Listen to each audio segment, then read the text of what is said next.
Hello and welcome back to the channel Hard Reset Info, and today I will show you how to change search settings on X.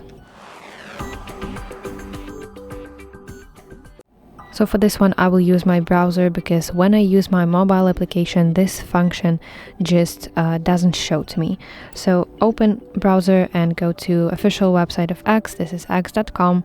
Sign into your account, and now we want to tap your profile picture in the top left corner of your screen.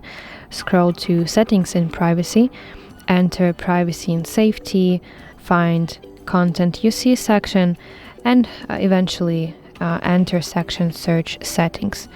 So those are search settings that you can adjust. Those include hide sensitive content and remove blocked and muted accounts. So if you want to have function enabled, then you want to make sure that you put tick in this checkbox next to the function that you want to enable. And if you want to disable it, simply remove tick from the checkbox and it will be removed. So that's basically how you can change search settings on X. I really hope that you find this video helpful, and if so, please like it and subscribe to our channel for more content like this.